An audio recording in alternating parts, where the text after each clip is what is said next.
नमस्कार, आप देख रहे हैं जज्बात 24 न्यूज। तो चलिए रुक करते हैं आज की प्रमुख और बड़ी खबर पर।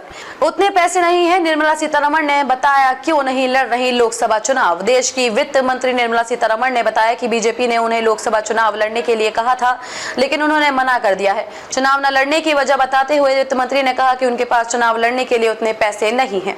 देश में लोकसभा चुनाव की तैयारियां बहुत तेजी से चल रही हैं। चुनाव की तारीखों के ऐलान के बाद से ही पार्टियां अपने उम्मीदवारों की लिस्ट जारी कर रही हैं। इसी बीच देश की वित्त मंत्री निर्मला सीतारमण ने बताया है कि बीजेपी ने उन्हें लोकसभा चुनाव लड़ने के लिए कहा था, लेकिन उन्होंने मना कर दिया। चुनाव न लड़ने की वजह बताते हुए वित्त मंत्री ने कहा कि उनके पास चुनाव लड़ने के लिए उतने पैसे नहीं है। वित्त मंत्री ने कहा कि बीजेपी अध्यक्ष जेपी नड्डा ने उन्हें आंध्र प्रदेश या तमिलनाडु से चुनाव लड़ने का विकल्प दिया था।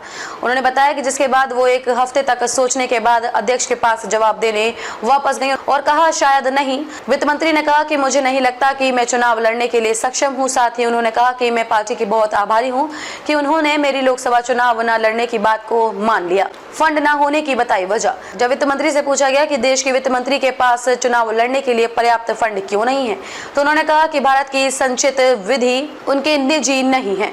निर्मला सीतारमण ने कहा कि मेरा वेतन मेरी कमाई और मेरी बचत मेरी अपनी है, लेकिन भारत की संचित निधि पर मेरा कोई अधिकार नहीं है। प्रचार में शामिल रहेंगी। भाजपा ने 19 अप्रैल से शुरू होने वाले आगामी लोकसभा चुनाव में कई मौजूदा राज्यसभा सदस्यों को मैदान में उतारा है। इसमें पीयूष गोयल, भूपेंद्र यादव, राजीव चंद्रशेखर, मनसुख मंडाविया और ज्योतिरादित्य सिंधिया शामिल हैं। सीतारमण कर्नाटक से राज्यसभा सदस्य हैं। मंत्री ने कहा है कि वो अन्य उम्मीदवारों के लिए प्रचार करेंगे। उन्होंने कहा कि मैं कई मीडिया कार्यक्रमों में भाग लूंगी और उम्मीदवारों के साथ जाऊंगी। जैसे मैं राजीव चंद्रशेखर के प्रचार के लिए जाऊंगी, मैं प्रचार अभियान में रहूंगी। खबरों में अब तक के लिए बस इतना ही। फिर होगी आपसे मुलाकात ऐसी किसी बड़ी और खास खबर के साथ।